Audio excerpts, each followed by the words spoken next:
Hello, everybody. Welcome back. I gotta sit up better for this one. It's Fanzone debate. It's a title match. We're here. Very, very excited about this one. For a multitude of reasons, which we will get into. We got Cody Newberry going up against Nazario Montenegro. Cody being the champion, winning his belt earlier this year against Kirk. He has since defended said belt against Cameron Holtzman. Now he's looking to do the same against Nazario. Nazario has challenged for this belt before. He did what he wanted to do what Cody did in beating Kirk for the title when Nazario played Kirk for the title. Did not win that match, but has made his way back, winning some good matches to get here. He beat Robert Kastner, who is no slouch. That was a really, really great match. And then, he played Jack, who surprised us all by getting to the number one contenders match. And Jack played well in that contenders match as well. But Nazario came to play and is going up against Cody now. This is going to be gross, I think. They were both talking all coy beforehand. Cody, just win the 4 right away. Like Cody and Nazario, or I'm gonna lose all 4. Shut up. You're both good at this, okay? And this is gonna. I'm nervous because they're just gonna yell at each other, and I'm excited, but I'm nervous. And Brian, I've talked for a long time now. You're here. Are you looking forward to this? Your thoughts on the match? I am looking forward to this. I've been here for I don't think all of their debates in this run, but most of them. And it's going to be fun. Cody's Cody, and like you said, Nazario has played for it before. He's done a great job, and plus he has a way of getting under Cody's skin, so that's going to make it extra fun. That's true. Mark, you're here. Your thoughts on the match? I'm no stranger to being around when Cody yells a lot. So it's usually I usually have a good time. Nazario being here is fun. I in the matches in which I've judged in, and Nazario is also fun.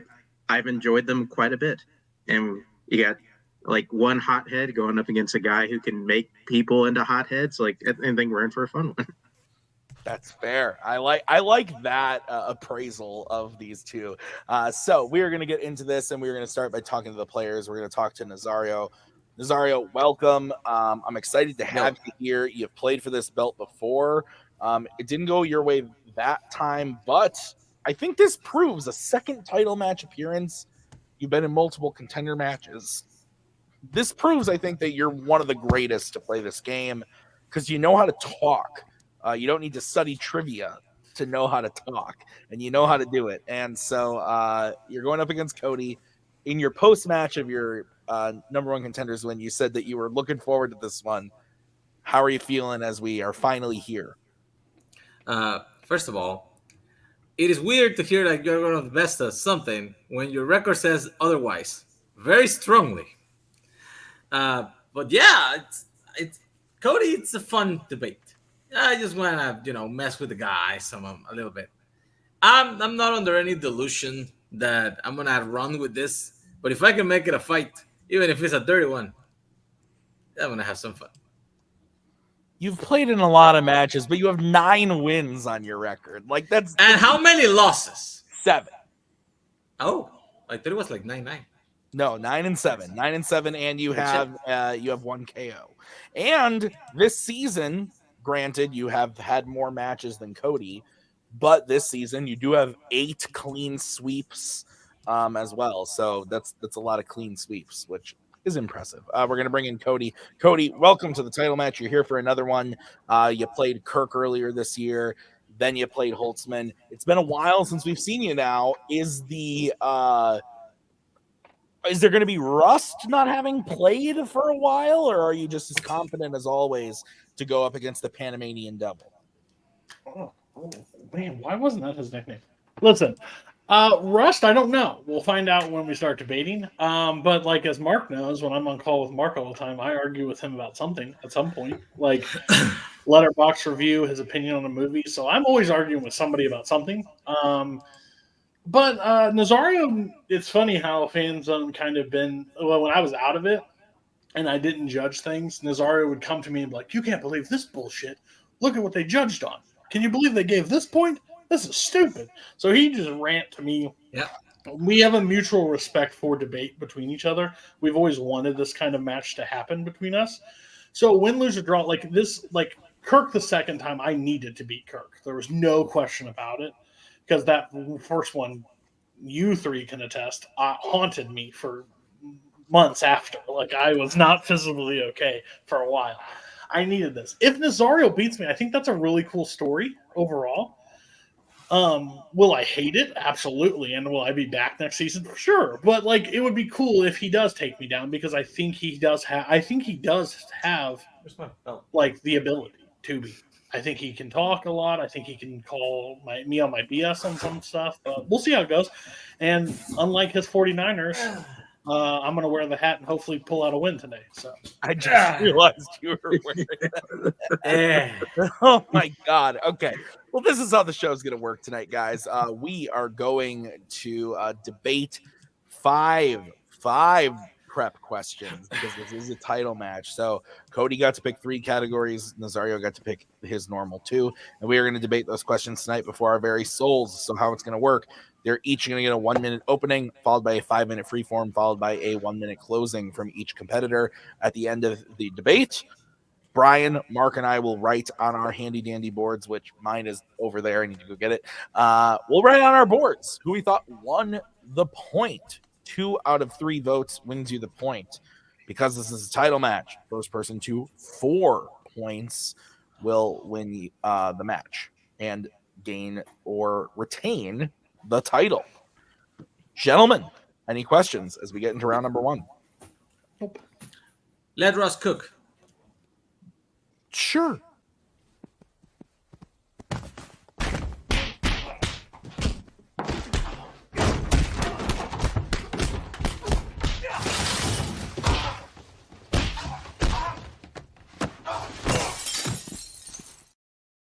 All right, we are going to kick this off with the first category, which was drafted by Mr. Newberry.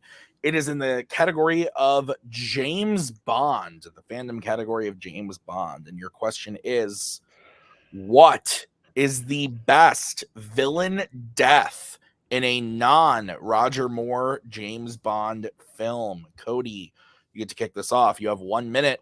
When you start talking, I will come in to give you the 10-second warning. So the best villain death in any movie, I had to go with Dominic Green from Quantum of Solace. I know how some will react as like, really, that's the one? But as you see Bond throughout all films, Bond shoots people, lights them on fire, pushes them down things, drowns them. He does quintessential kills. He never does vengeful kills. He never does anything that is almost like brutality or evil, where he takes Dominic Green, drives him like 30 miles into the desert, drops him off, and gives him a can of motor oil to drink as his water, and is later told to us by M that they found motor oil in his belly and 20 miles away and got 2 shots in the back of his head from Spectre agents. That is by far the most brutal death. It may not show it fully on screen, but it doesn't have to dictate how brutal that he was to Dominic Green. Time. Okay. We're going to move over to Mr. VHS. Nazario, you have 1 minute to open your argument when you start talking. When I think about the best villain there, I have to go with more meaningful. Something that not only looks cool, but also has some thought behind it. And in License to Kill, Franz Sanchez is a bastard. He's a monster of a man. He's a drug lord who has a very, very violent streak. And one of the things he does is actually go to James Bond's best friend, Felix Leiter, and maim him while killing / doing other stuff to his wife. And Bond was the best man at his wedding. He got a lighter for it. That's his like souvenir from the wedding. And after all the things they go through, it's very, very much of a poetic justice scene when not only is Franz Sanchez fell by his own plot because his plan was to put his drugs in gasoline. He's covering it. But when Bond kills him with the lighter from his friend, that is just a beautiful moment, my friend. Time. Okay. Sanchez versus Green. 5-minute freeform when one of you starts talking. I will throw up the 1 minute warning when the time comes. If one of you talks too much, can't think why one of you would do that, but I would throw up the let's move on. If I feel like you're just being a fucking asshole, I made a new card. Let your opponent talk. And then otherwise, I'm going to send Nick to beat you with a stick. So don't do any of that. 5-minute free form when one of you says. So yes, I think it's very cool that he gets lit on fire and explodes Yes. that you can't see the explosion. Is that the best? No, You see because it, yes. overall, okay, let your opponent talk. Interesting how that worked. So my viewpoint is that yes, we've seen people get lit on fire in movies and we see explosions. That's not anything interesting or new into the spy genre.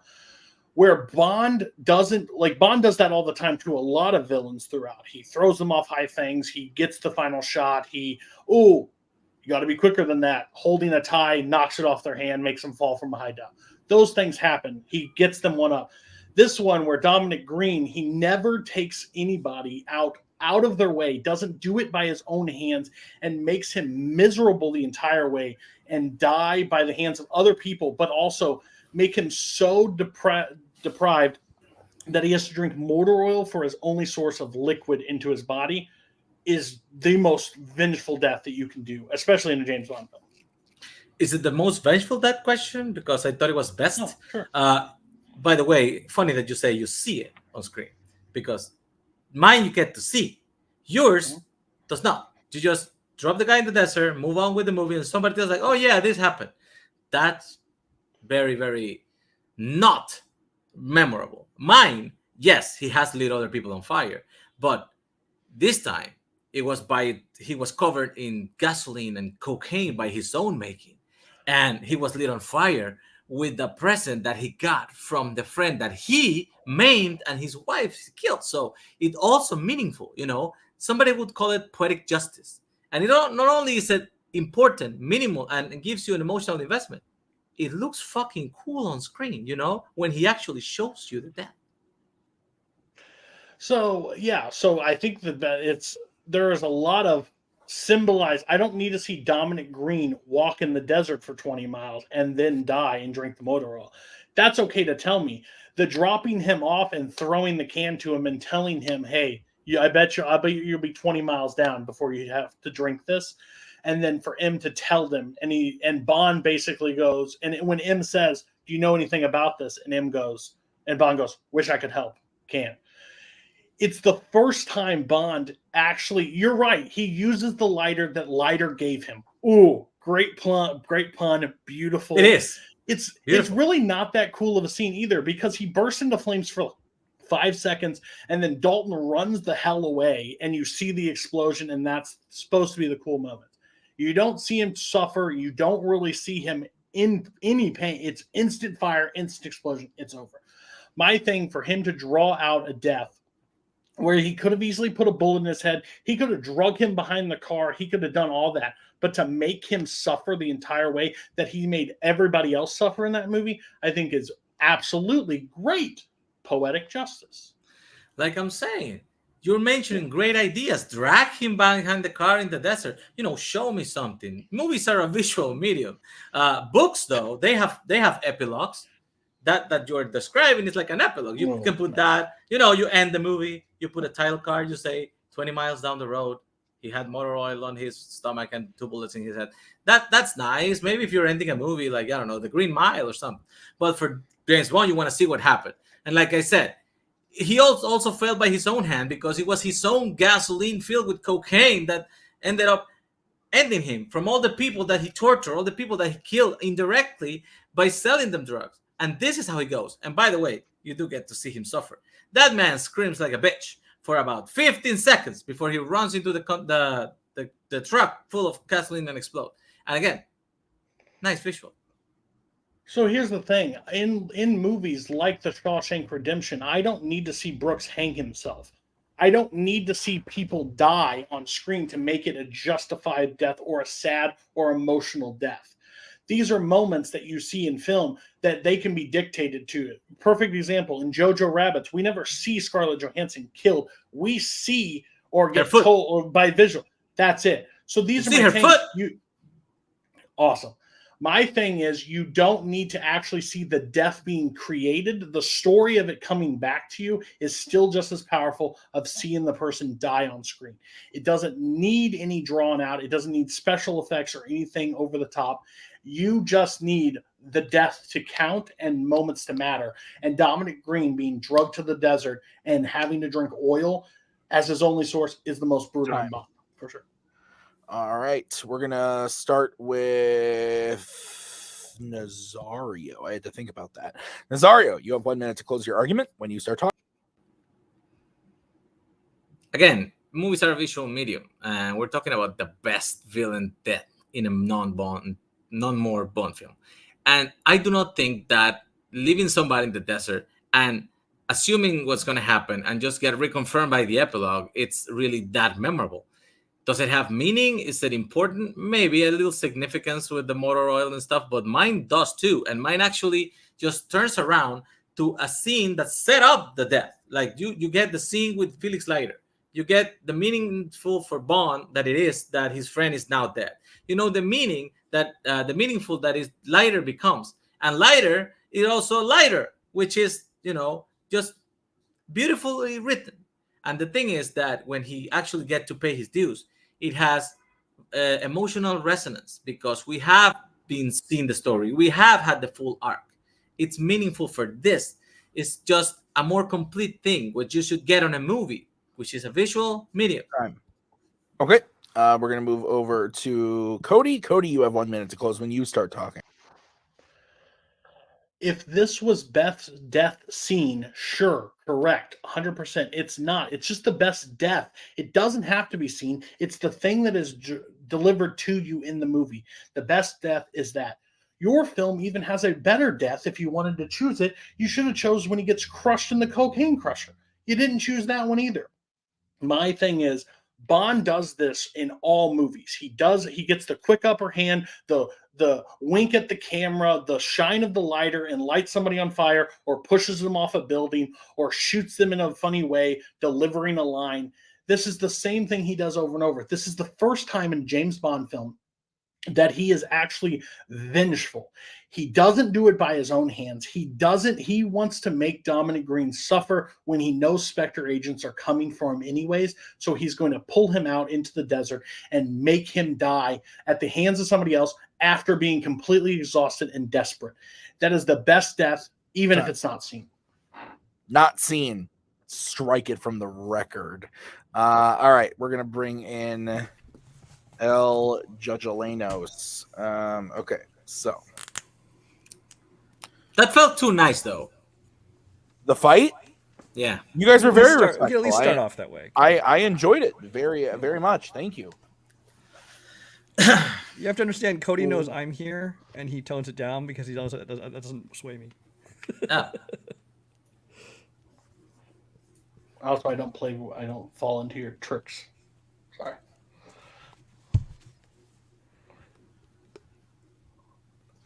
Okay. Judges ready? Yeah. Okay. As I just said, thought this was good. Gonna be honest, Nazario had me for the openings.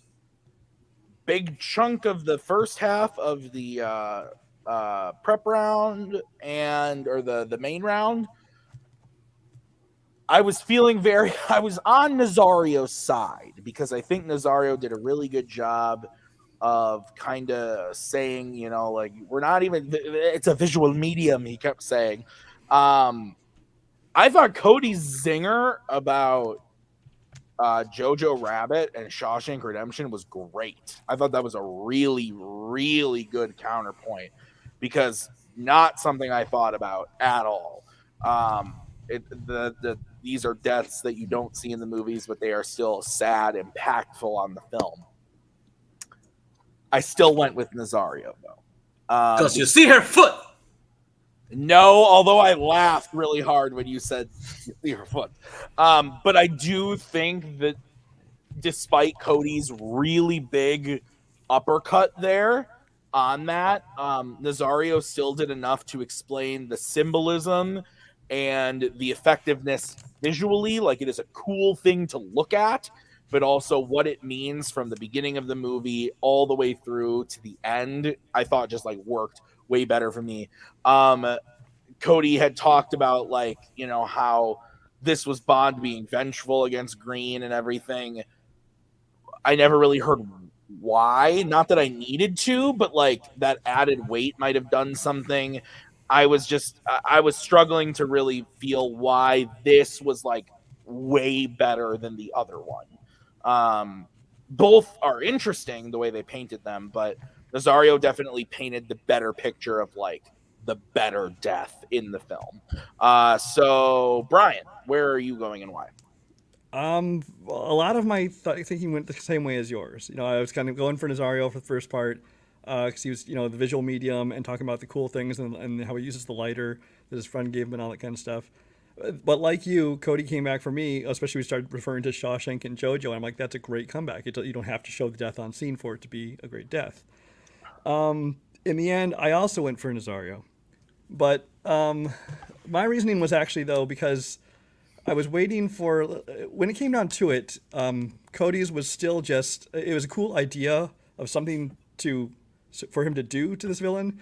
But in the end, the death was just getting shot. And by Cody's own words, he was, you know, he's leaving him in the desert to get shot by somebody else. So it wasn't even, Bond didn't even get to do it. So for me, that didn't sway me. Give it to Nazario. Okay, Mark, your vote doesn't count. Where would you have gone and why? Well, swayed one person. I did, but I went with Cody. I don't know. I was honestly kind of with Cody, honestly, since the beginning of the fight, mainly because I honestly thought like he did a good job of kind of hurting Nazario's points, at least the beginning of like how Bond has done like poetic deaths to other villains before, so it kind of made Nazario's death a little less special. And I think Cody's brutality angle of kind of like what he does to Green, I think got me to why I went with him. But yeah. Okay.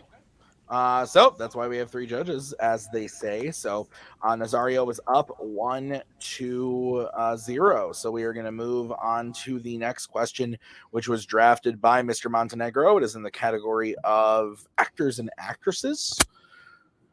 This is going to be fun. What is the best performance from a non-human character in a Kevin Clash 1990s film? Nazario, we're kicking it off with you. You have 1 minute when you start talking. It is very particular to make a good performance with a non-human character when it's not CGI, when it's not motion capture, when it's actually, you know, like actual puppets, which they did in the 90s. So after thinking about it for a while, I decided to go with Captain Abraham Smollett from Muppets Treasure Island, played splendidly by Kermit. Everybody knows that in the Robert Louis Stevenson novel Treasure Island, Captain Smollett is a character with a lot of courage and leadership and a very full of integrity. He's very competent. He's a sea expertise captain, so it's a very established hero type character.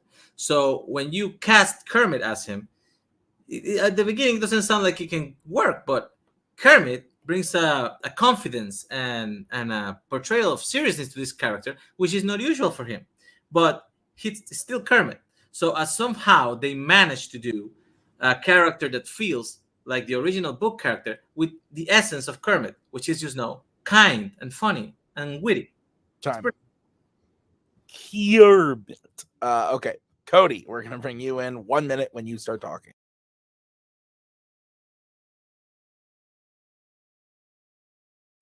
You're muted.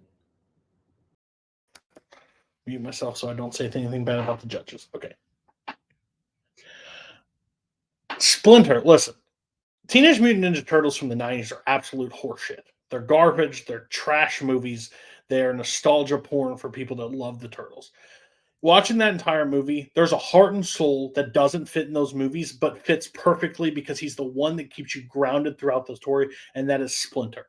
Splinter, a rat that gives you wisdom, guidance, tries to keep the turtles in place, mentors people around him, gets beaten up in the film, and you feel for him. You're like, why the hell do I care about this rat? You do.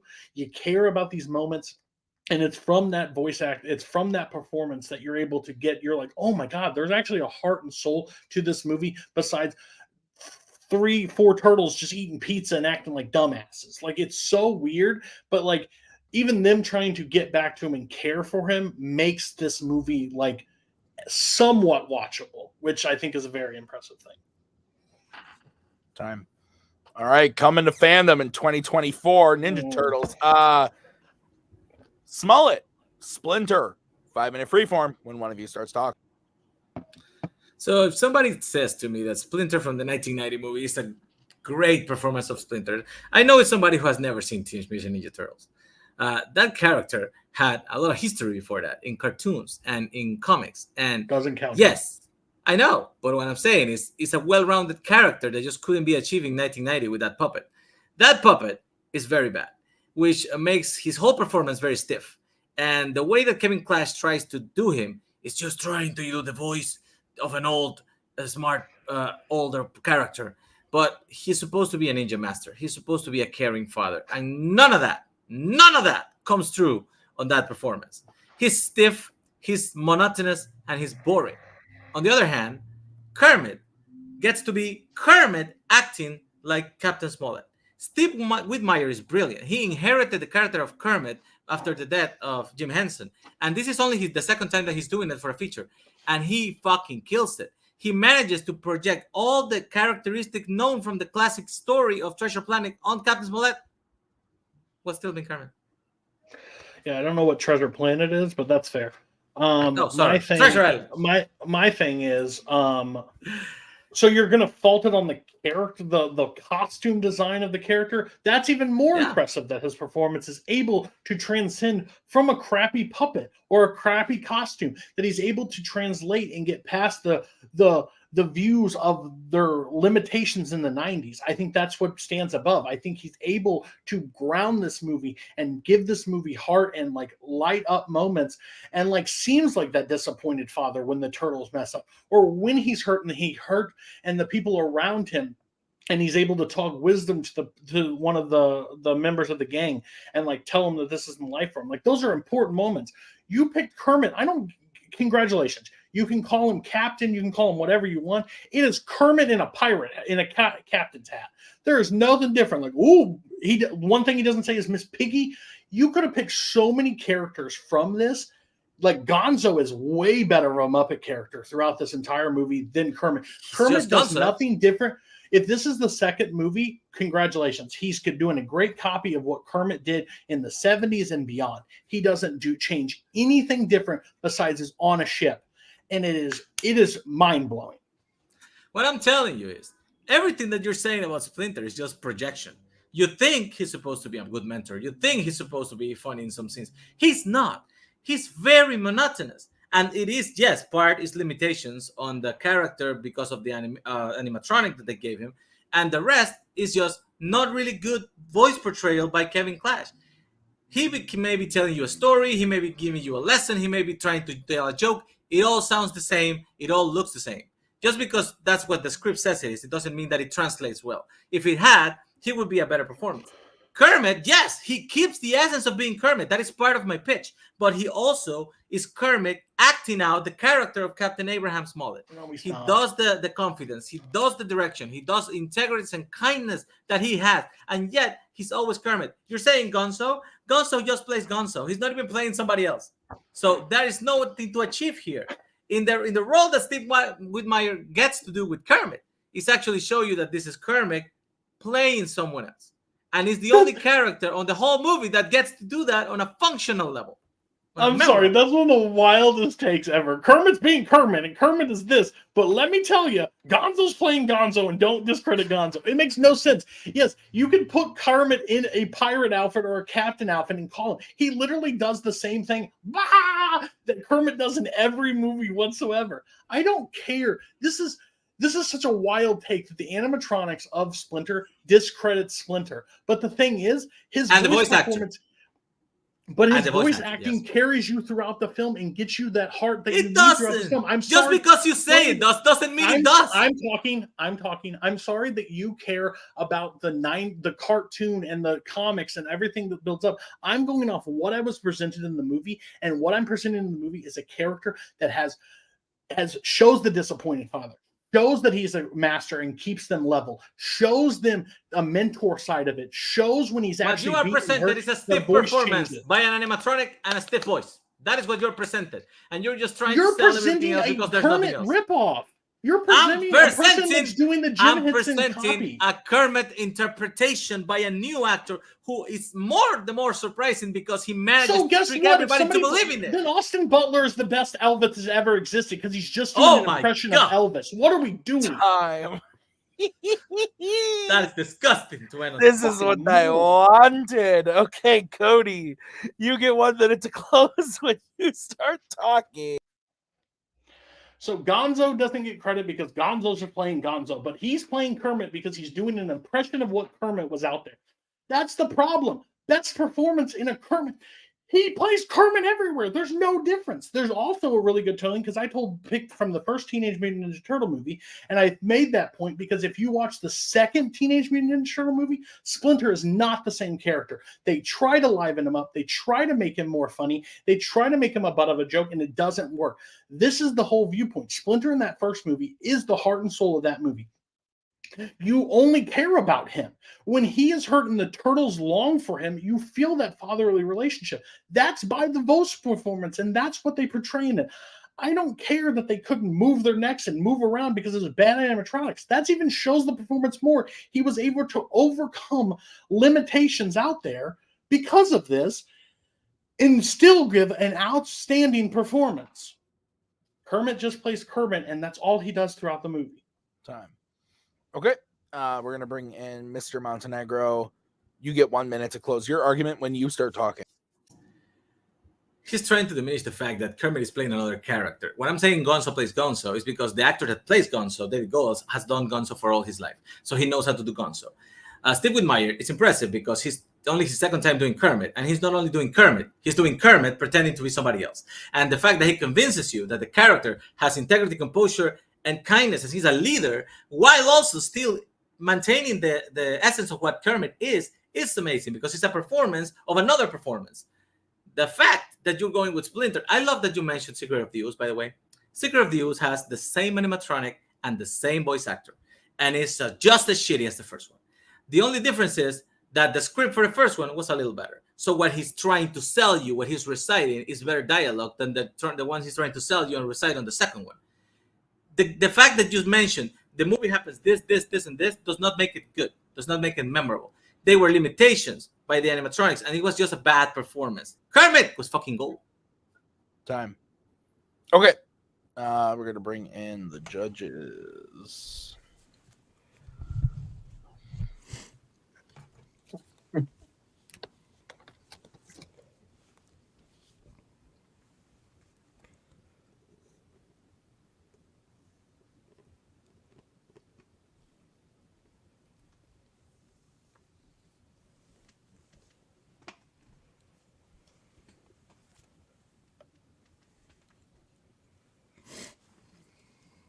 Okay.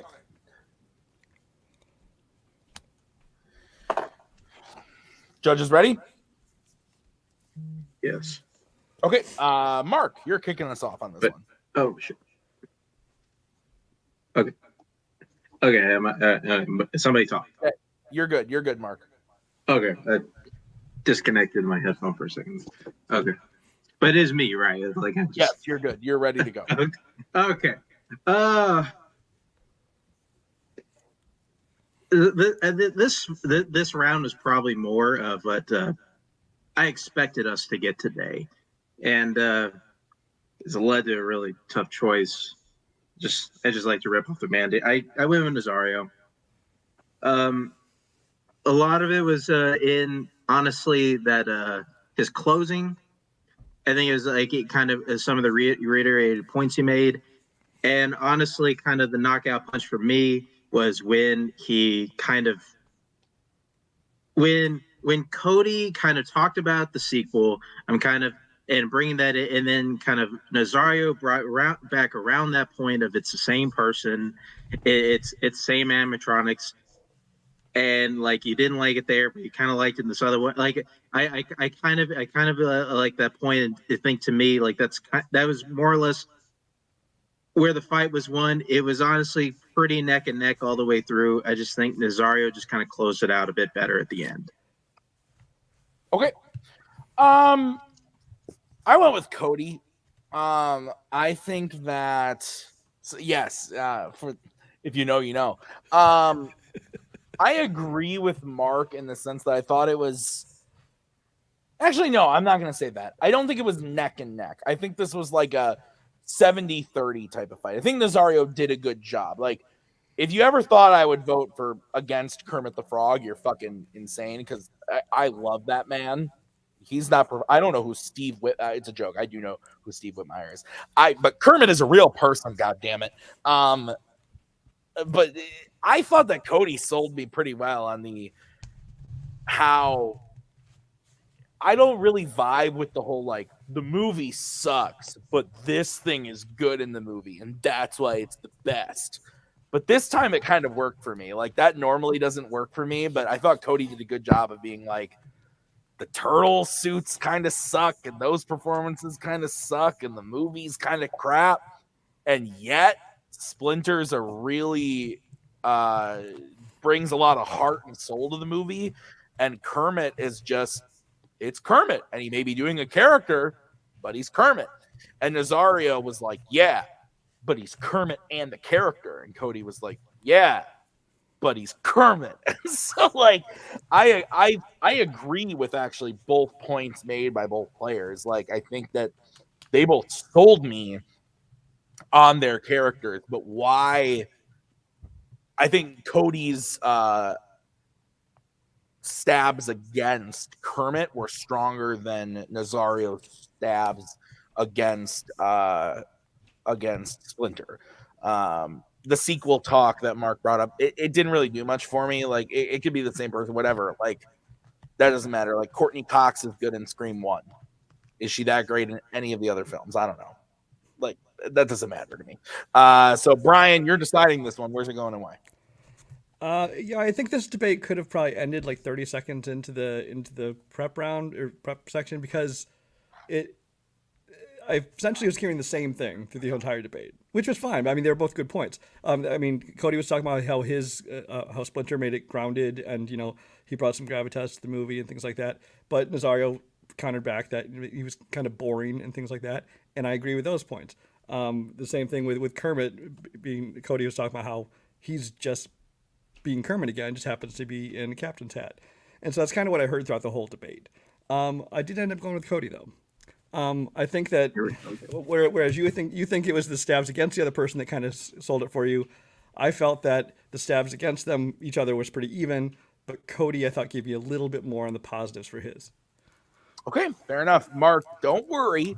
You might side with one of us tonight. It's okay. Don't. No, he won't. I don't know. We've seen it was going to go over this way a number of times before. I'm going to pick the loser the whole fucking fight.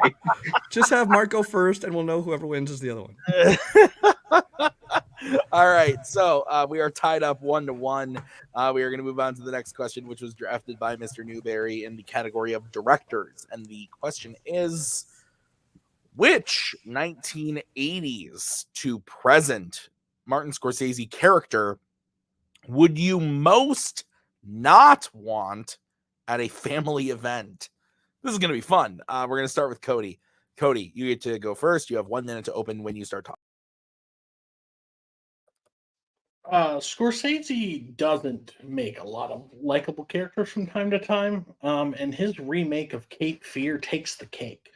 Who I don't want around my party is a person out of jail that is an ex-con that accused of rape, and also like goes towards the lawyer's daughter and makes the most uncomfortable advances of all time towards her, where he's trying to pursue relations with her. That's not my kind of barbecue. Extremely aggressive, extremely psychopathic, extremely vengeful, flies off the handle, no questions asked. Max Cady is by far the person that I wouldn't want at a family function or like anywhere with me, to be honest. So Max Cady with a bullet is amazing. Time. Great. We are going to move over to Nazario. Nazario, you have 1 minute when you start talking. When you think of somebody you really don't want near your family or a party or whatever, not even in my neighborhood, the first person I think about is Speed Shine Tony from Goodfellas. And don't call him that because he will fucking kill you. Tony DeVito, portrayed by Joe Pesci. Boy, this guy has a fucking chip on his shoulder because he believes he has not been given his proper due as an Italian man in the mob. So he has to work from being a shoeshine boy to actually getting into the business and then stealing trucks and then growing. And the fact that actually keeps them working with the mob is the fact that he has a fucking violent streak. This man takes nothing. He doesn't take jokes. He doesn't take looks. If you got that guy next to your barbecue and somebody questions why he's wearing Italian shoes, he will fucking murder you with the Bobby. I don't want that guy near my family. Time. All right. Scumbag v. Scumbag. 5-minute freeform when one of you starts talking. Tommy is by far one of the worst choices you can do. Yes, he's a hothead. Inside the family settings, inside the mob settings, he is a loose cannon and he is crazy. But he is shown in that movie around family settings, around relationship settings, around where he has to stay cool. He will stay cool the entire time. If he sits down at the table with the mom and he has that whole relationship and there's fine, he is seen on like dates and stuff. He doesn't fly off the handle everywhere. It's always with the gang setting. So if you invited him to the thing, he would be the life of the party. He'd probably be the funniest guy in the room. And he'd carry the respect in that room. Max Cady, if you left him loose with somebody, he could take your child. He could take your wife. He could murder 3 people. He could be completely unhinged. And that's who you don't want in a party. Tony DeVito is nice when he wants to be nice. Why are you assuming that he likes your fucking family?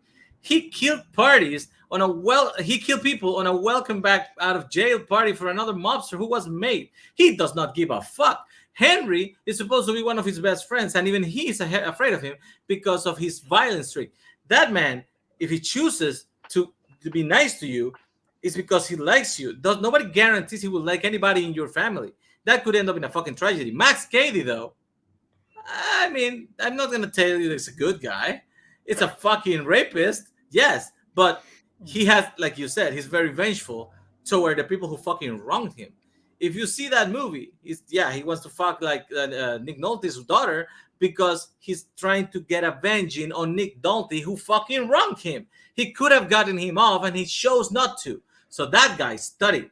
He became a lawyer and he learned why he got fucked. And he only has a one-way street back to Nick Nolte's revenge. He doesn't want to fuck with anybody except that guy. And you know what? He knows so much about fucking crime law. He would be an interesting conversation at a barbecue. Okay.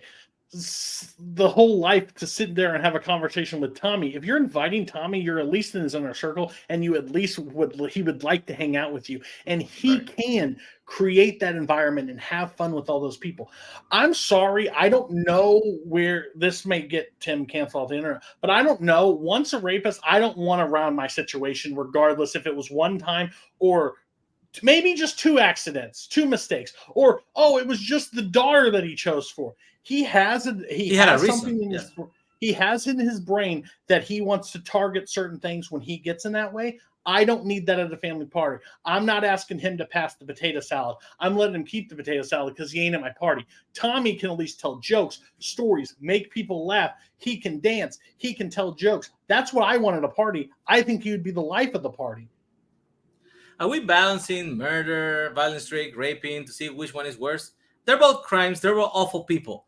The point is that Max Cady focuses his rage onto one direction and one direction only. If you didn't do nothing to wrong him, he will have a great time with you in the barbecue. He will smoke some cigars. He will tell you some fucking funny stories about being in jail. Because, hey, that happens. Tony, you can be laughing with him 1 minute, and then you look at him wrong, or you accidentally put a little dirt on his fucking Italian shoes, and he will fucking end you. And he will not wait for night. He will not wait for everybody to leave. He will fucking end you right there. He'll kill you in front of your family for no reason, because that guy has a temper. The problem that you're using is all mob related. They are kill or get killed in the mob. That's exactly what the relationship is. He not a mobster inside the mob? Yes, but the thing is, Grandma, Nancy that brings the ribs, he ain't getting stabbed in the face because he doesn't care. He's not getting overshadowed by the people around him. He's going to get overshadowed by other mobsters. That's the problem. What about if Uncle Johnny shows up to the barbecue, gets drunk, and puts sauce on his shirt and drops a bucket of shots in his shirt? That's not what he's forget. The thing is, he is around other people all the time and doesn't kill anybody. He doesn't kill everybody just out of spite. He kills other mobsters. A family event, he would not have that problem. Max Cady, regardless of how you see fit, if he becomes a lawyer or not, he's a psychopath. He's went to jail, and if he comes out of jail, but the thing is, he's a convicted one that has these mentalities, and a family event is going to have children around, and I don't trust his mentality around children, where Tommy has shown not to do that. Dude, Tommy doesn't give a shit who is in the fucking party, and he doesn't make you saying he only does this in the movie, in the mobster, because that's what they show you in the movie. If Uncle Johnny's sauce in his shirt, he's not justice. My God, I love this. Okay, Nazario, you get to close first. You got 1 minute when you start talking. He wants to limit Tony DeVito's behavior to mob-related things. That is not what that guy is. That guy is a fucking loose cannon. And I'm telling you, if a drunk uncle shows up in that barbecue and spills some fucking barbecue sauce on him and says like, "Oh, my bad, boy," whatever, and says something wrong, he will fucking kill him right then and there. That is what Joe Pesci is in that movie. Everybody remembers how he was funny. How? Tell me how I'm funny. How am I funny to you? Was that worth his life? No. Max Cady, yes, he's a fucking sociopath. He's a fucking rapist. He's a criminal. They both are. Like I said, I'm not gonna balance what is worse. They are both shit. But he is very smart. He's so smart that he taught himself how to read and taught himself to be a lawyer. And he figured out the way to get out of jail. And after that, he only focused on his revenge on one person. And if you're not that person, you can take that guy to a fucking barbecue, have some laugh, have some beer, hang out. It doesn't make you a good person that you invited him to your house, but he won't fucking kill you because he doesn't have to. He doesn't have a reason. He's very focused on Nick Nolte and his daughter. Okay, we're gonna move over to Cody, who has 1 minute. Funny how in that scene he doesn't kill anybody. That's the perfect example. He's telling a joke. He's getting worked up. That's who he is. And you're saying this guy is so smart and think Max Cady, great. He's smart. He can literally screw with people in your family if he has that inclination, if he has that vibe. If my 13-year-old niece comes around, I don't want him around Max Cady. He doesn't. And how do you introduce him at a party? Oh, this is Max. He just got approval for rape. But listen, he's changed. He read a book. He's educated now. He's doing really good. He talked to him about crime law. Don't talk to him about rape. What are we doing? Tommy has shown in the movie where you think, and I love that you want to use the extended cut of Goodfellas where off screen he murders a bunch of nuns at some place that doesn't show on screen. So I don't know that's the facts. He kills within the mob because that is what we know about Tommy. He kills in the mob. He sits at a family table and cuts it up with Mama Scorsese and has a great old time and enjoying the fun. There's no real issues there that he is showing any aggression towards people that are not inside the family. That's why he could fill that void. Time. For the record, I came in a little late for Nazario, so you each got an extra 2 seconds on that closing. I hope it was worth it. Okay, so that actually happens a lot. If you ever, I'm always afraid that someone's going to be sitting watching the video, like, but it happens all the time where all of a sudden I'm like, fuck, I forgot to hit start on the timer. So you guys might get 5.5 minutes. I don't fucking know. But no, you each got 102 on that last one. Yeah. Okay. Mark, are the Raiders winning yet? No. Fuck. Who's playing tonight? Lions Raiders. Yep. Cody and Mark. The Lions are winning. Cody and Okay. Nazario, I mean. He just threw a pick six So now it's 16-14. Are you watching it too? Am I the only person watching this debate? I'm watching. I mean, Okay. it's on mute. It's just, it's just on. I don't have a TV in this room. Brian, you're starting. Yeah. I think they both made, actually, as the resident Scorsese fan and expert here. Yeah, of course. No, I honestly feel they both made great cases, both for their own and against the other person. I thought this is the best debate I've heard in a while, honestly. Really good. Came down to me, for me, was actually Nazario's own example. We'll kill other adults and make advances on your 13-year-old daughter. Yeah, that's unbalanced. Cody. Mark. Yeah. Both of these people would, probably don't want to be hanging around them. Like if you can help it, you don't want either of these two guys around. I think at the end of the day, like one of these characters is clearly the more awkward and like the more potential for being like just like ugh. And I feel like Cody made that argument pretty well. Like you don't want Max Cady around your family members. The curse is broken. Mark has sided with someone. My vote doesn't count. I also went with Cody. It has nothing to do with the Commanders playing. But I will say that Nazario from the choices did not have me at all. I'm like, this isn't even fucking close, man. His point of, are we really like talking about what is the worst crime, like murder or rape? Like, are we really doing that? And Cody's dumbfounded, like, afterwards was fucking brilliant. And I want it gift like immediately. It was great. That being said, I think Nazario did a fantastic job. I really do. He almost had me on a couple points, and my thought was Cody loses Scorsese point, he's going to kill himself, so I need to vote for him. But no, actually, I do think that Cody, at the end of the day, did the better. I think the whole thing that he was painting the whole time of Tony's great in the family and in the public situations. We've seen that, and I think Nazario was right to attack him and the mafia. That's what we see in the movie, like whatever. But at the same time, I think that Cody's whole like, sure, he's going against like one lawyer, like one daughter, but that's problematic fucking enough. I think that Cody did. I agree with Brian. This is one of the best debates we've heard in a while. This was really good. All of these have been really good so far, so this is great. But Cody wins the point, and it is 2-1 in favor of Cody. So we're going to move on to the next question. This was drafted in the category of horror icons, a fandom category from Nazario. And the question is, what is the grossest moment in a 1980s Nightmare on Elm Street film? Nazario, you don't like Freddy's Dead? What the fuck? Nazario, you get to go first. You have 1 minute when you start talking.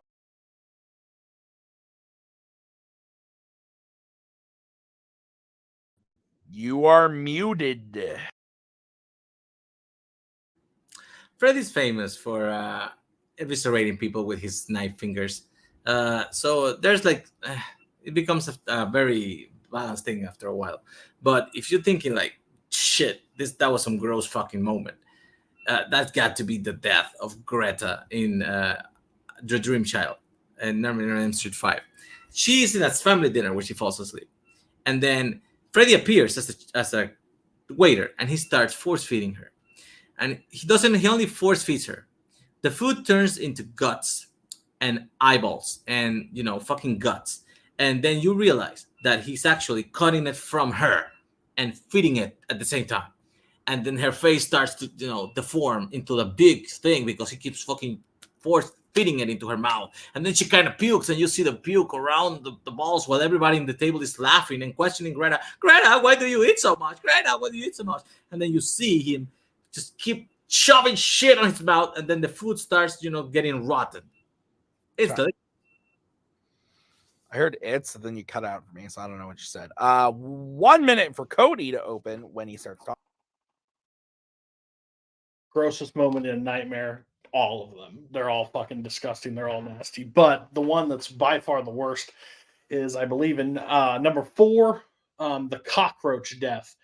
This woman is working out. She's lifting some weight, and all of a sudden, Freddy appears behind her and starts by pushing the weight down on her arms. You see both elbows snap backwards, so you see it poke out. And then what comes out of those is cockroach arms. So you see the flesh and blood spew out of that. And she walks forward, and then she gets her face trapped on a glue trap, and it peels her face down, blood, skull, and reveals she's turned into a cockroach on the thing. By far, with the sounds and the clicks and the blood and the body horror and the mutilation, is by far the grossest thing that you can see in a movie. It's just one nasty thing after another. I'm done. Okay. So the cockroach scene and the force feeding scene. Great picks, gentlemen. 5 minute freeform when one of you starts talking. I'm really confused.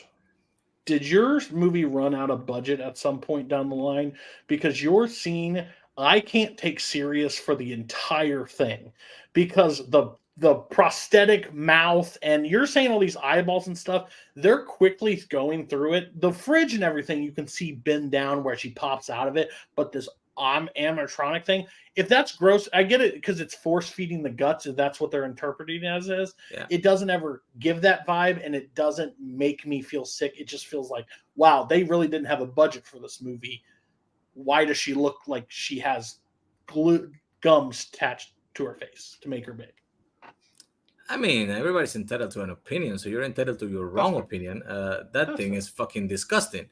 And yes, I think it's very clear that she's eating her own guts when you see Freddy stab her in the fucking gut and pull it out, all the red little beads, and start putting it back in her mouth. And yes, it deforms her face.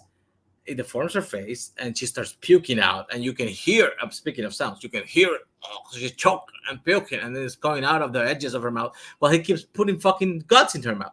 Yours, she turns into a cockroach. Okay. It was 2 years after The Fly. The Fly did it way fucking better, way more disgusting. And I'm speaking of bad effects, triple the effects.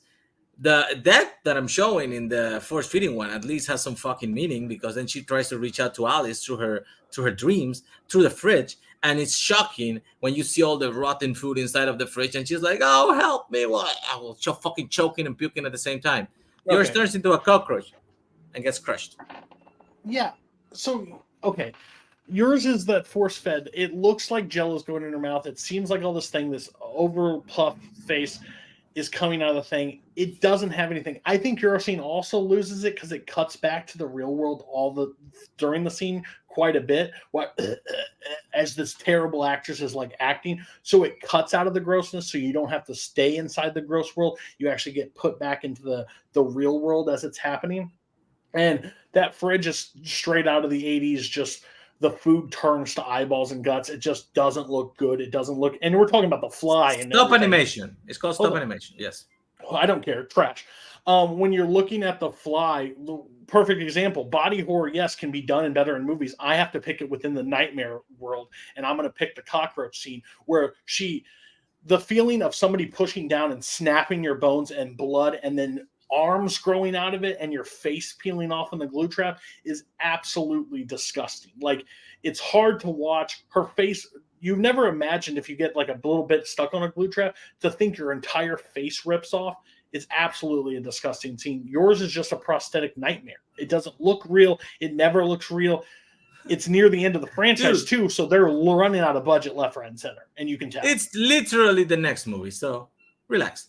And what I'm saying is how many more left? If you're gonna judge, there's like 3 more movies. If you're gonna judge fucking cheap effects, yours are the cheap in fucking effects. Like, those legs of cockroach never feel real, and the snapping of the bones and the blood, that is every single death on the Nightmare franchise. The one No. cool moment is when she pulls off her face with a sticky note, and you're like, yeah, okay, that may be a little cool, but in the end, it's just fucking ridiculous because it is. Yes, it's not even her face at that point. She turns into a cockroach, and then when the cockroach is done, what does it happen? He squishes it in his hand, and it doesn't even get you a satisfying ending for that. The effects are just as 80s style as the ones on my scene. Yet my scene actually shows you a person engorging and growing up and blowing off her face and puking while choking and gagging. And it's fucking uncomfortable to watch. Yours is a cheap fly ripoff. You want to talk about something that's unrealistic? Oh yeah, Freddy cuts her guts and shoves it in her mouth. We're It's a talking in the nightmare. world. We're talking in the world of realism It's a now. All of a nightmare. sudden, yeah, It's she's all a turning into a nightmare. cockroach in their nightmare. So my thing is, when you see the face pull off, that is absolute. You see the skull. Yes, she turns into a cockroach because it's the Friday movies and they make no fucking sense. The nightmare films, they don't make any sense. But your thing of force fed when she's feeding her and that balloon face is. You get taken out of the gross elements. The at that balloon point face is because gross as fuck. because you're looking at the prosthetic. It's not gross. You can clearly see it's not real. So the she is still standing there, and when her face is attached, it looks like her face is really attached to it. Her Yours cockroach looks like a legs robot are faker. that's there. That's just fake prosthetic legs too, and they look like it. They look cheap. Right. Okay. We're gonna start with Cody. Cody, you have 1 minute when you start talking. I think the one thing about my scene versus your scene, mine stays in the reality that it's a human it's happening to. The arms may look fake and your face might get ripped off, but you feel the same thing from her because you still have that human element because the actress is still in there until her face comes off. In that movie, when she gets gets engorged and turns into a balloon, it stops becoming that actress and looks like an animatronic, looks fake, doesn't look realistic anymore. So you're like, this is just looks bad effects. Yeah, what is happening can seem gross, but overall it takes you completely out of it because it's not real, because it looks so bad. And I think that's where it's going downhill. The thought of it, sure, but they don't execute it the way that they should to make it seem actually gross. They do it so fast where her face engorges way too fast. She comes out of the fridge. It's such a quick moment. It doesn't hold that way while cracking the arms, pulling the face holds. Holds. Strike it. You're on a delay. I swear. No way. We're gonna go over to Nazario, who has 1 minute to close when he starts talking. You go against the effects on my movie, I go against the effects on your movie. It's fucking wash. What I'm saying is there's a better comparison for a movie 2 years earlier than yours that looks way better, like a million times better.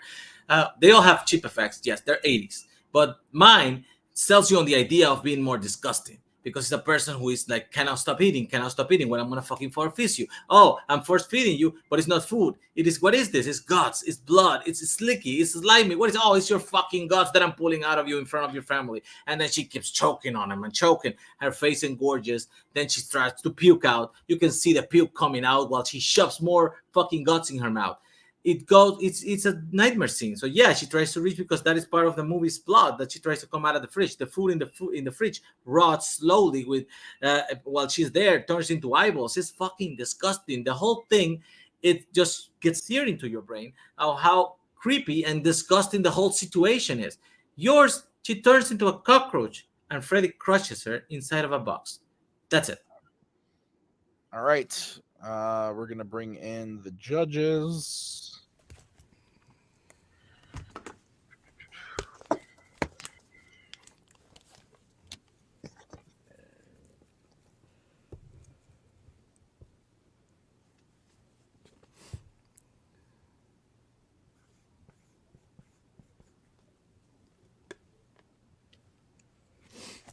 Okay. Judges ready? Yeah, I guess. Says Brian. Interesting fight. I like one of these movies significantly more than the other one. Nazario, which one do I like more? 4. Yeah, I love 4. I think 4 is fucking awesome. I love that movie. Chuck Russell? Yes. I want to say. Rennie Harlan. Rennie Harlan, thank you. Chuck Russell did 5? No, Right, Chuck Russell did 3. Chuck Russell did 3. That's why I Yeah. like Chuck Russell, the Blob. Anyway, I like 4 a lot. Both these scenes, gross as fuck. Weird tangent, and I'm gonna make you suffer through it before I get my vote out. I watched both of these movies on DVD on my grandma's computer in her basement the first time I saw them. I had to stay over at her house, and I put them in her computer and watched them down there so that she wouldn't walk in on me watching something gross. These are both gross. I think Nazario painted the picture of the grosser one. Personally, I think that Cody had me in the opening, but Nazario won me in the end. And I think I do think the overall prep debate was a bit of a wash. I think Nazario just in the closing especially won me on how just disgusting the overall concept and look of it was. Cody really drilled in the fact of how the sound effects and everything did his scene a lot of justice, which I think is true. But I think Nazario, like I said, just his way of describing the way the guts are pushed in and it's in front of the entire family and all of this really did a lot to sell why this was just a gross moment. But these are the two I thought of when writing the question. So I think the players did their job in picking the right ones. Brian. Yeah, I agree. I think these are both two great picks. I went the other way. I actually would go with Cody on this one. Fair enough. For me, I kind of felt like it was the flip side of that first Bond debate because, you know, as Cody pointed out, the thought of Nazario's, the idea of it was really good, but the execution of it with the effects and stuff, with the bad effects, it just made it look just more kind of comical and kind of takes you out of it, so it doesn't become the grossest death. It becomes you're watching this effect. Okay. Mark, what are we doing here, man? Yeah, I get to pick a winner here, man. I don't know how I feel about this. I did go with Cody. I kind of I feel like Cody did a really good job of kind of picking apart Nazario's argument, honestly, throughout the fight. I kind of like his point of like we kind of we're kind of taken in and out of that scene, and it kind of undercuts it a little bit. I kind of thought on the effects too, and honestly, as he's kind of describing his scene as well, of kind of just the weird body horror of turning into the roach, and then like you're still kind of, it's like this half roach, half human thing, and it's being like kind of killed in a way. He kind of sold me on that, but yeah, that's where I went. Okay. So Cody is up 3-1. That means we are in a situation where Nazario needs to hit this next one in order to send it to the bonus. So we're going to move on to that final prep question. It is in the category of classics. And the question is, who is the best character in a 1950s to 1960s Billy Wilder film? So, Cody, you get to kick this one off as you drafted the category. You have 1 minute when you start talking. I think the important thing of the question is best character and not best performance, but I think both stand with my pick alone. It's Gloria Swanson, Norman Desmond in Sunset Boulevard, a silent actress trying to recover her fame and glory, ends up falling in love with a younger male to try to get her to that Hollywood brink, kind of taking care of him to hold him. But the fame and the craziness that lives inside her brain makes her not in reality anymore and falls. I think it's very different than what Wilder does in a lot of his films, where he creates a love interest for the character that just wants love and just wants acceptance, but the guy doesn't love her back right away, and she has to like fight for his affection and love throughout the movie or find importance. The difference with Norma Desmond is like she commands the screen when she's on it. She takes what she wants, and she's kind of ruthless how she does it. Time. Okay. We're gonna move over to Nazario. Nazario, you have 1 minute when you start talking. I actually only learned about Shirley MacLaine as an old lady. So the performances that I saw from her at the beginning were the all angry lady, like dry. But then I was surprised when I saw Frank Kobilek from The Apartment.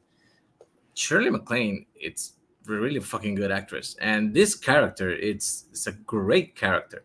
She is a very vulnerable character that starts being just a lady that operates an elevator and falls in love with the wrong person. She was in a toxic relationship before anybody would know that what a toxic relationship was. And then she basically gets to the point where she was so down that she tried to end her life. And she got saved by, happenstance. So basically, you go with her to a whole movie of character development where she becomes she learns about her own self-worth. She gets her own value, which is very important. Time. Okay. All right, guys. 5 minute freeform. When one of you starts talking. Love interest, female in Billy Wilder trying to take their lives when it gets so bad. Very relatable in most of his movies. It happens all the time. This is the same that Audrey Hepburn plays in Sabrina. She tries to take her life in that because she's trying to seek out love and can't find it, and she falls in love with the wrong person and ends up falling in the right person. Princess Anne when she's in Roman Holiday. Betty Schrader in Sunset Boulevard, same viewpoint. Marilyn Monroe in The 7-Year Itch. Romantic comedy is generally the same, yes. But as a character, this is her performance probably better than all of theirs? Sure, I will give you that because I think she's a better actress. But the difference is she's the same character, just in a different Billy Wilder movie, pointed into a different direction. So there's nothing different with this character from all the other female, because I don't think he knows how to portray a female character correct in a movie. He does better with males, except one example, which is Norma Desmond. Okay, Norma Desmond. That is a mugger. She likes to do the mugging. She likes to do the over-exaggerated characteristic, and they sell it like, she was a silent movie actress. It's a simple-minded character.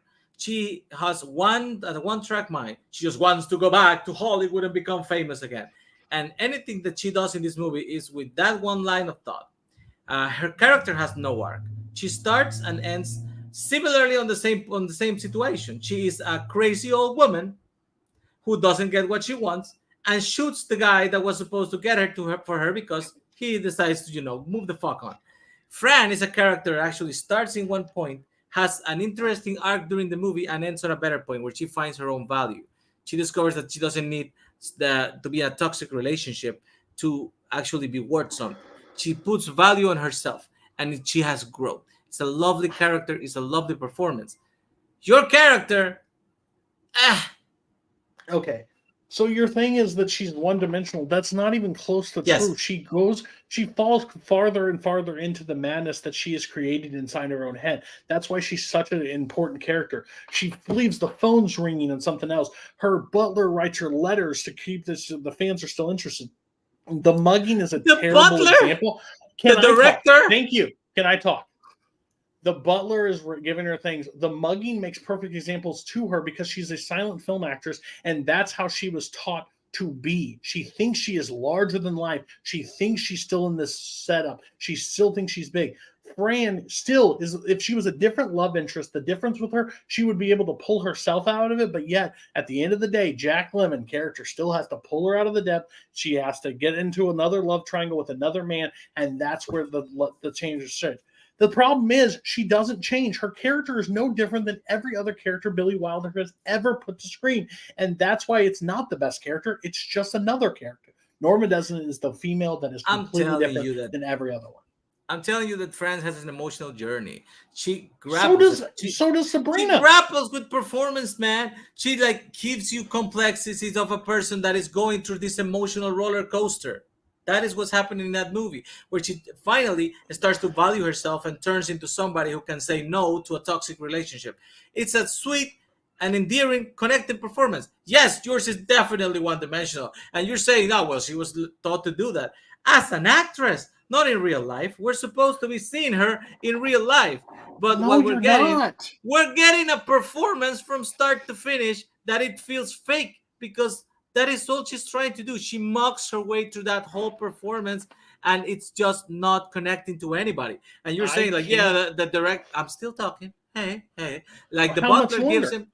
Like the butler gives her the letters and stuff because that guy is also fucking insane. He was a director and he quit because he fell in love with her. So he's just feeding into her nonsense. It's not a good character. Maybe memorable because you can remember her eyes.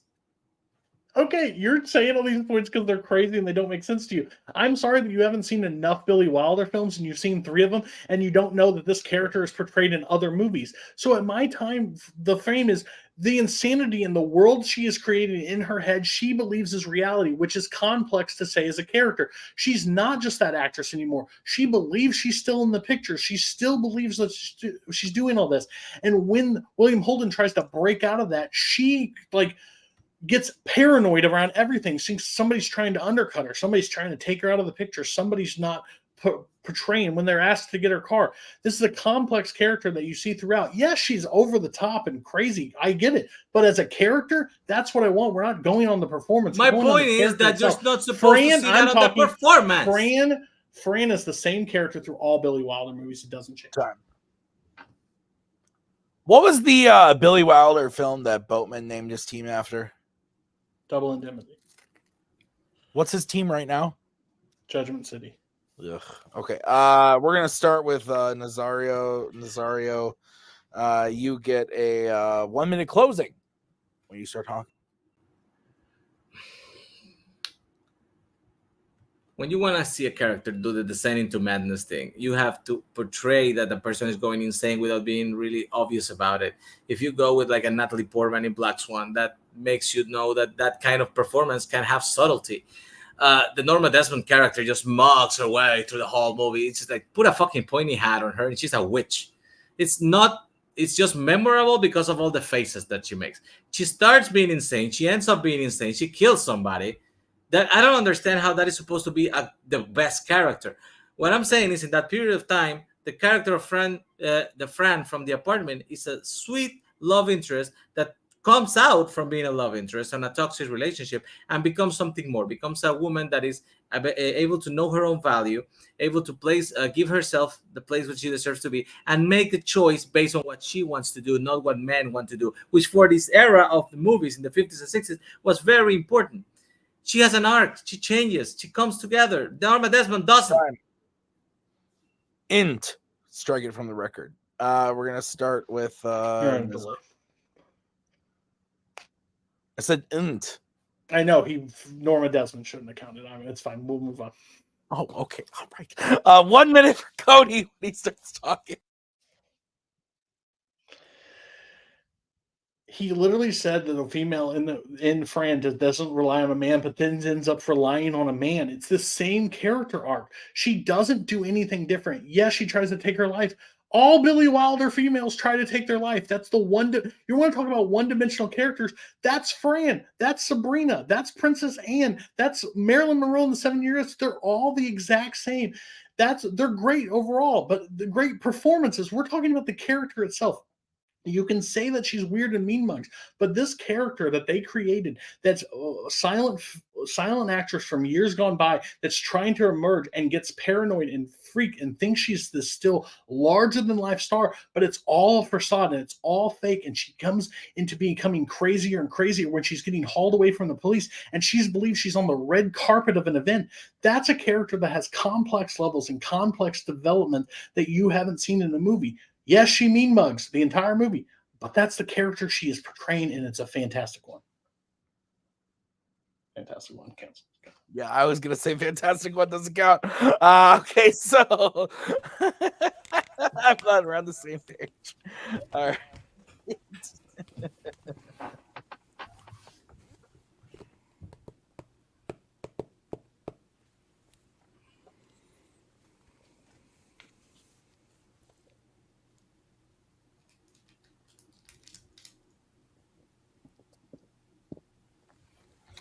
Okay.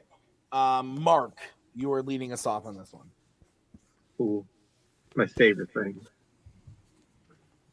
My favorite thing ever when I get to tell you who I picked. I mean, like, it's always great. And then like somebody always gives me a look. You don't like going last. You don't like going first. Come on, man. Yeah. What do you There's no, like, want, Mark? I just don't like going. I agree to be here because So why are you I'm here? cool. I But, just you don't know, like going. I went with Cody, and it just felt weird just writing down Cody, so I just put the end there. Like I don't know why I did. It was a weird choice, if we're being honest. I think in general, it came down to like who I think is kind of who kind of pitched. Like I think the more unique character, like, and I think that's kind of in not somebody I think we kind of seen a bunch. I think Cody did kind of a pretty good job, like kind of striking down the Fran character. How we've seen this before. It's not super unique, and in general, I feel like Cody kind of painted this really neat picture, for Norma Desmond. So I ended up, going with Cody on that one. Okay. I've seen one of these movies. I've not seen the other. But if you think I've remembered anything from one of these movies that I've seen, you're crazy. I went with Nazario. Here's why. I think that, yes, Cody's hit on, we've seen this. We've seen this before. It didn't totally work for me because, like, we weren't talking about those movies. If this is the best version of that, those don't really matter. If he had picked one of those worst ones and he had said, these like the one the girl from the apartment is better, why didn't you pick that one? That I would have taken credit to. But if this is the best version of all of those things that he's done a bunch of times, it doesn't matter. It's still the best character. That's kind of how I saw that. And I think that Nazario sold me on why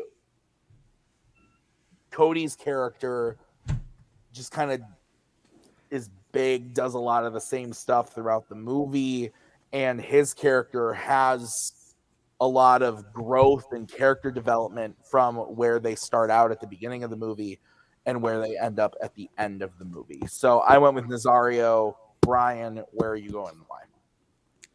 Yeah, I felt like the arguments for Nazario's pros and cons kind of evened out. So it really came down to how I felt about the Sunset Boulevard character. Pro or con, beat that one. And for me, I thought they both made good points because, like, Nazario has talked about how, especially his closing when it says she starts insane, she ends insane. It's the same character at the end, that kind of thing. So there really was not a whole lot of character arc there. But then, as Cody pointed out, it was like, but the character, it doesn't change a lot, but there is, it's so layered, the way, the reason she is the way she is, the way she portrays that character, everything like that. So it really came down to which one tilted me ever so slightly. And your winner. All right, that means your winner and still Fanzone debate champion is Cody Newberry. We are going to get into post-match interviews. We are going to start by talking to Nazario. Nazario, fantastic job. I mean, you predicted before we started you were going to be 4-0. You were not 4-0. In fact, you were voted for a lot this evening. How are you feeling about the match, man? It's all right. I kind of sucks that I had to rip on Splinter and I didn't even get the fucking point. Splinter's great. So just let's leave that there. But in general, like, God is fucking great at this shit. Like, it's like going up against a fucking bull. And you try and you make an honest effort.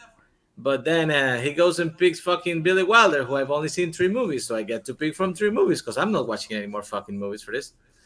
Other than that, yeah, I think it's the same. It happened with Kirk. I got the 1 point. So at least I can say I got 1 point against the 2 champs. And that's, I guess, has to be enough. That's fair. Nazario, we will be seeing you back next season if you wish to be here. is there anybody you want to go up against when we see you next year? Mike fucking Hanley. I can make that happen. Broncos country. Let's ride. Nazario, I do think you did an excellent job tonight. Thank you for being here. And honestly, I think you played great this whole season.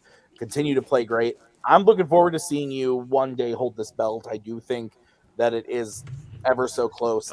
I know you have a different belt. I get it, Nazario. But we'll see you real soon next year, Nazario, as you bring in the winner, Cody Newberry. Cody, you won, I want to say handedly. You win 4-1, and you had a clean sweep. Nazario did not. And you had the tiebreakers otherwise. How are you feeling? But yet you seemed nervous throughout. How are you feeling? I'm always nervous because I have to go into the speed round if I don't go 4-1, and I'm terrible in the speed round. Wait till you hear what the categories were. I'm glad I wasn't here. But here's the thing: I enjoy debating. I think this one, I'm not ever confident going in. I also pick one to lose every time. I guess I can concede the Bond one at this point. But I thought I was going to lose a different one. No, I've said it numerous times. I think you can lose in the picking where you pick. Like if you pick something wrong, it's hard to argue it at this point. I'm very precise with what I pick, and I try to do it. But he did great. 4-1 looks at the score, but I could see him winning some of them. I just peeked behind the curtain. I had this all prepped out a week ago. It got pushed. I'm just able to add more prep into it. So at that point, I become better at it. But I just hate, you three have been here for a long time. I just hate when somebody gets on the side and goes, "Oh, I don't want to win," or "Oh, I had no time," or "Oh, this didn't matter to me." Like, this matters to me. I enjoy it. You three put your time and effort into judging this. I want to fight the best I can. So at this point in time, I don't want to come out and just be like not prepared or not take it serious or not try, even though I won the title. Like, again, I would take it. Somebody take it. I get to play more if somebody takes it. But at this point in time, I'm going to hold it as long as I'm able to hold it, because I'm going to do as much as I can to win. So I'm not going to just lay over and die. So Yeah. Plus, there are players I haven't played that I want to play. So tell me who. Like Rue, I've never played. I would like to play Bill. I would like to play Brian when Brian comes back. Hopefully that's coming soon. But I would like to debate people. Next title. I just want to play people I haven't debated before, because I think it's fun to try, I think Rue and Bill are definite possibilities. I think both have challenged for the belt before. I think it could definitely happen. But before we get there, I invited him here tonight, but he's busy prepping in his dungeon of chaos. Mr. Kurt Kolakowski will be cashing in his free title shot at the final act. Final act 3, I believe. Nice. 4? 3. 75. I don't know, man. I'm fucking. It was called different names at some point. I don't know. I think it's the 3rd one. He's cashing in, and you're playing Kirk in 3 weeks. Nice. So your thoughts on not only going up against Kirk for the 3rd time, but also for the title where you're holding the belt at the beginning of the match. Yeah. So he handed me the first loss. That resonated. I can say confidently, and I think he would also agree, he did not play his best game against me. Because I think it was 4-1 in match 2. Yes. You won 4-1. Yes. So both my last matches were 4-1. I plan that every time because I don't want to go to speed round. But here's the deal: I don't believe Kirk is going to play go easy as he did on me last time. But the advantage I have is I get to pick 3 categories. He only gets to pick 2 this time. So the ball's in my court.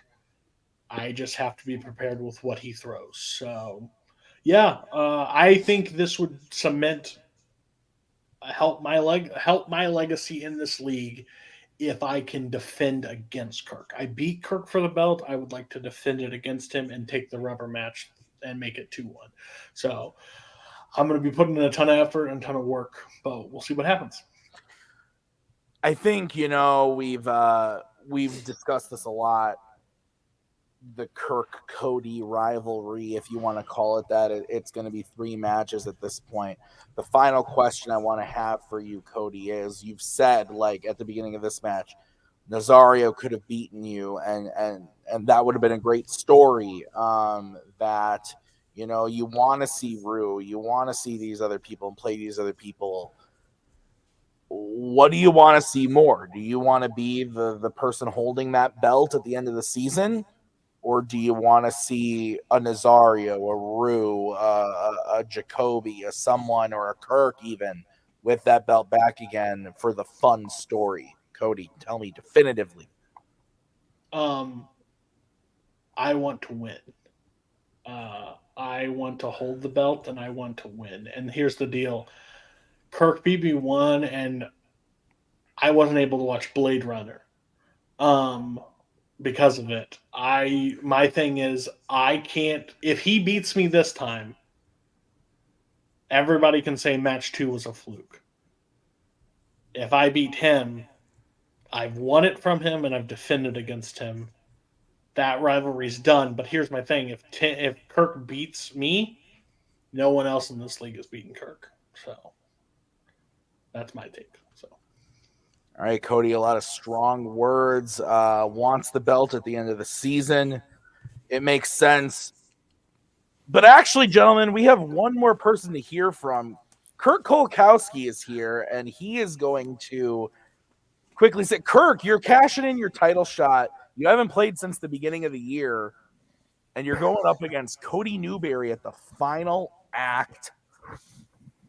You haven't played in a while. I said this to Cody at the beginning of this match. Haven't played in a while. Is there rust? Or are you, you've been sitting in the background waiting? Are you going to take your belt back from Cody? I hope so. I'd like to. I am planning on really prepping for this. It's been nice to have pretty much a year off after 2 really busy years of doing this. So is there going to be rust? Yeah, but there's also going to be some relaxation, that might have not been there before, where I haven't been killing myself over it for a long time. Haven't been playing a lot of trivia either, so I'm nice and rested. We'll see what happens. I want to win. I want to beat Cody. I want to win that rubber match. I think he seems like he feels like he has more to lose than I do. I don't know. Maybe that's not the case. But I mean, yeah, I've done what I've done. I've made my mark, and beating Cody would be the cherry on top of that, and getting that belt back. If not, Cody's a worthy champion, and I mean, I think it's going to come down to one of us is going to be the champion of this thing for a while. So it'll be a good match. Kirk, thanks for popping in. I'm excited to see it in a few weeks. Final thoughts. I don't normally give my final thoughts, but I would like to say that I think Nazario played absolutely fucking fantastic. I thought he did great. I actually voted for him more than I voted for Cody, which, if that doesn't prove that I do this unbiasedly, I don't know what does. But I do think that they both played fantastic. Cody versus Kirk 3, very much looking forward to it. It's obviously the type of title card we want to see, but I think Kirk makes some good points. Cody seems like he has a lot more to lose than Kirk. If Kirk loses, he's like, hey, man, Cody's the champion. But if he wins, then that's just the cherry on top of a great career. I'm looking forward to it. Mark, final thoughts from you. Yeah, there were definitely a couple times where, I was just as close to giving the point to Nazario. I know competitors would really love hearing that. But, I mean, at the very least, Nazario was able to make Cody's eyes pop out of his head at least a couple of times today. And, that's always fun when you just get that just what the fuck are you talking about? Look from Cody. You know, it's always nice to see on screen. But yeah, you know, we're gonna get the we're gonna get the ending of a trilogy next, and you know that's always fun, and especially when it's 1-1, and we got already they're already talking a little bit of shit. You know, it's why we do this. Brian, final thoughts from you. Yeah, I mean, I know we say it a lot, and it sounds kind of cliche, but in this case, it's really true. Is that it's a lot closer than it looked. I mean, Cody won 4 of the 5, but all except one of them I thought was like really close. There's only one I thought was kind of lopsided in one direction. The rest of them really one more point either way could have made the difference. But it was a great match. I already know Nazario hates me and thinks I'm biased against him. This won't help that. So sorry about that, Nazario, but I swear I'm just judging by the debates. But yeah, I mean, it was a fun match, fun cap off to this season or this run. Cody versus Kirk 3. It'll be great. Honestly, I'd like to see more new blood in there. So one of you beat the other one, and then somebody like go retire or lose or something. So. But it'll be fun. It'll be fun. Fair enough. Thank you guys for watching, and we're gonna see that at the final act. That's gonna be in December, but in a couple weeks here, while we give these players time to prep, we are gonna see. We shot it a while ago. You guys have heard about it. It's Andrew Barr versus Adelaide Spence. We talked about Jackie Robinson. It's scary times. Oh god, you're gonna see that in 2 weeks, so be looking forward PTSD. to that. And then we'll see you at the final act. And next year, there's a lot of exciting things happening in Fanzone Debate that I can't yet discuss, but are going to be very, very fun. So I'm looking forward to it. And thank you guys. Thank you to Mark and Brian for judging. Thank you to Kirk and Cody for all they do on the prepping side. Thank you to Nazario for, as always, being a great competitor. I have been Tim. We will see you guys next time with another great match. Until then, bye-bye.